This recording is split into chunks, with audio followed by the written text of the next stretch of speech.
خلقناكم وفيها نعيدكم ومنها نخرجكم تارة أخرى আল্লাহ রাব্বুল আলামিন বলেন মিনহা এই মাটি দিয়ে খালাকনাকুম আমি আল্লাহ তোমাদেরকে বানাইছি সুবহানাল্লাহ আমাদেরকে আল্লাহ তাআলা বানাইছেন কি দিয়ে দেখুন আল্লাহ পাক রব্বুল আলামিন জিন্নাত বানাইছেন আগুন দিয়া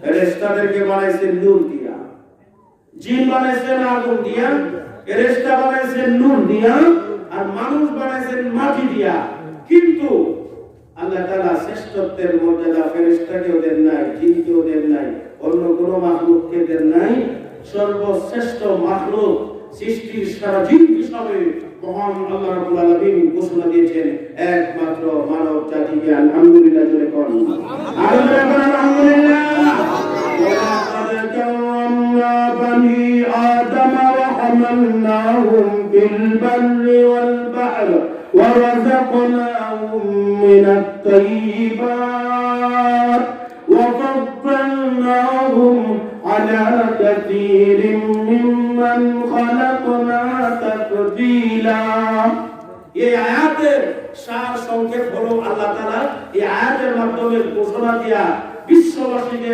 জানিয়ে দিয়েছেন যে আমার যত মাখলুকাত আছে যত সৃষ্টি আছে সমস্ত মাখলুকাতের মধ্যে আমি আল্লাহ বনি আদমকে মানব জাতিকে শ্রেষ্ঠত্বের মর্যাদা দান করেছি সুবহানাল্লাহ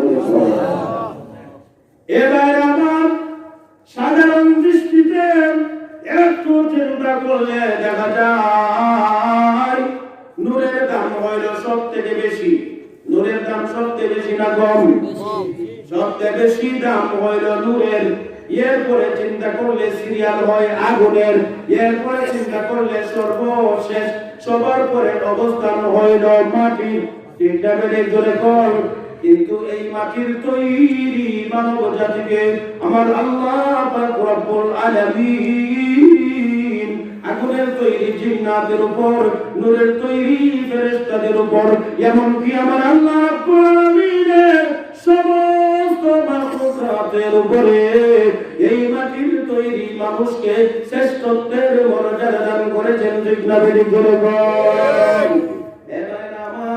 এই জন্যই তো কোরআনের কারিমে আমার আল্লাহ পাক রব্বুল আলামিন রেকর্ড করে রেখে দিয়েছেন আল্লাহ পাক রব্বুল আলামিন পৃথিবীর বিভিন্ন জায়গার মাটি একত্রিত করে ওই মাটি দিয়ে খামির বানাইলেন আর ওই খামির দিয়ে আমার আপনার পিতা আদম আলাইহিস সালাতু ওয়াস সালামের বডি আমার আল্লাহ তৈরি করলেন বাবা আদম আলাইহিস সালাতু ওয়াস সালামের বডি তৈরি করে আমার আল্লাহ পাক রব্বুল আলামিন রূহ দান করলেন তারপরে আল্লাহ পাক রব্বুল আলামিন বাবা আদমের কাছ থেকে একটা ইন্টারভিউ নিয়েছেন ওই ইন্টারভিউর মধ্যে আদম নবী পাস করে ফেলেছেন সুবহানাল্লাহ এ মুসলমান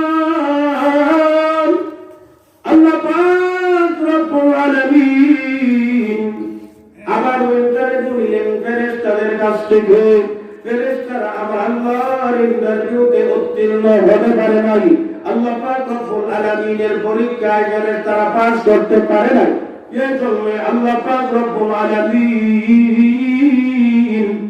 বাবা আদমকে মানুষকে ফেরেশতাদের উপর মর্যাদা দান করেছেন সুবহানাল্লাহ আল্লাহ পাক রব্বুল আলামিন সমস্ত ফেরেশতাদেরকে আদেশ করলেন ওরে ফেরেশতা দলেরা আমি আল্লাহ তোমাদের কাছ থেকে পরীক্ষা নিলাম আমার পরীক্ষার মধ্যে তোমরা পাস করতে পারো নাই আমি আদমের কাছ থেকে পরীক্ষা নিলাম আদম আমার পরীক্ষার মধ্যে পাস করে ফেলেছে সুতরাং তোমাদের থেকে আদমের সম্মান বেশি আমি আল্লাহ আদেশ করলাম আমার আদমকে সম্মান সূচক একটা সেজদা লাগাইয়া দাও আমার আল্লাহ পাক রব্বুল আলামিনের হুকুম পালন করে সমস্ত ফেরেশতাগুলো আদম আলাইহিস সালামকে সম্মানার্থে একটা সেজদা লাগাইয়া দিলেন কিন্তু আমার আল্লাহর হুকুম অমান্য করে আদম নবীকে সেজদা দেই নাই মাত্র একজন কয়জন জনগণ তার নাম কি জনগণ আর এখন কে সেজদা দেই নাই কে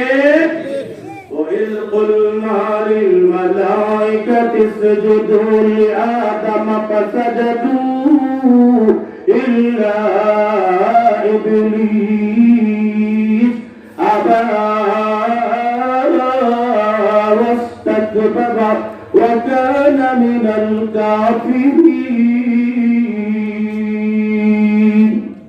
এই আয়াতের আগেও বেশ কতগুলো আয়াত আছে, এই আয়াতের উপরেও কতগুলো আয়াত আছে। বিস্তারিত সবকিছু পাঠ করলাম না, বিস্তারিত তরজমা করার অবকাশ নাই। আমার আল্লাহ পাক রব্বুল আলামিন এই আয়াতের মাধ্যমে দুনিয়ার মানুষকে জানাইয়া দিয়েছেন, আমি আল্লাহ সমস্ত ফেরেশতাদেরকে হুকুম করেছিলাম আমার আদম যেহেতু শ্রেষ্ঠ হয়েছে, পরীক্ষার মধ্যে 1 নাম্বার হয়েছে, স্ট্যান্ড করে ফেলেছে, 100 শতভাগ উত্তীর্ণ হয়েছে, আমার আদম তার পরীক্ষার মধ্যে সফল কাম হয়ে গেছে। ওরে ফেরেশতার দলেরা, আমার আদমকে সম্মান সূচক একটা সেজদা লাগাইয়া দাও। আমি আল্লাহর হুকুম পাওয়ার সাথে সাথে সমস্ত ফেরেশতারা আমার হুকুম রক্ষা করে আদমকে সম্মান সূচক একটা সেজদা দিয়ে দিল। কিন্তু আমার হুকুম অস্বীকার করে আমার আদমকে সম্মান সূচক সেজদা দেয় নাই একজন, মাত্র একজন আমার হুকুম অমান্য করেছে, ইল্লা ইবলিস, তার নাম হইল ইবলিস। নাম কি জোরে বল?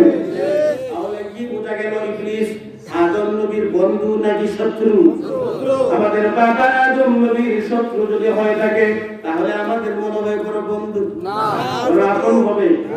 বাবার শত্রু যে ব্যক্তি, ওই ব্যক্তি কখনো তার সন্তানের বন্ধু হইতে পারে না।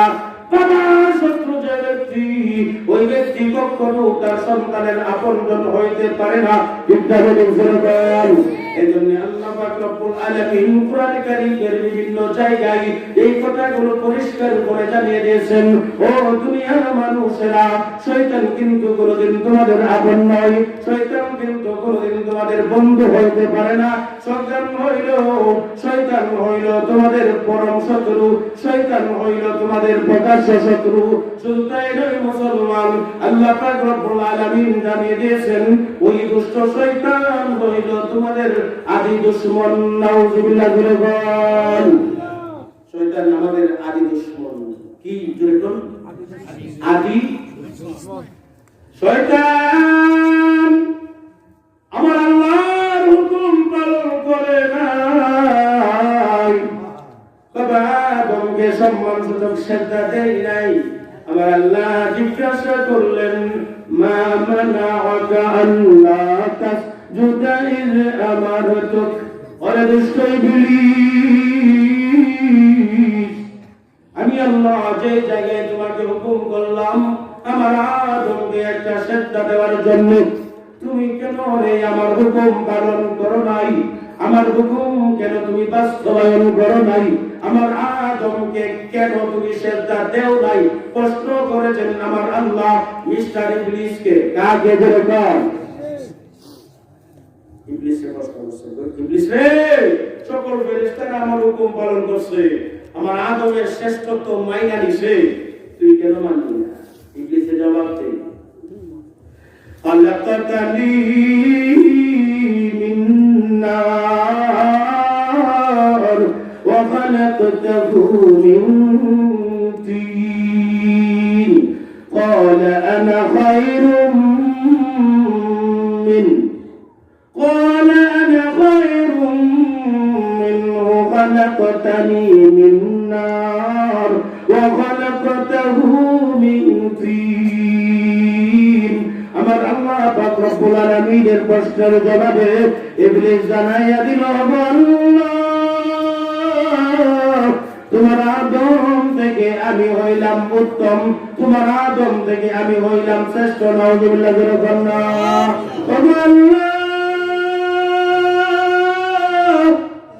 তুমি তোমার আদম রে বানাইছো মাটি দিয়া, আমাকে বানাইছো আগুন দিয়া।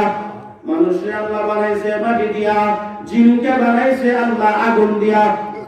ইবলিস ছিল জিন জাতির অন্তর্ভুক্ত। জিন জাতির মধ্য থেকে ছিল ইবলিস।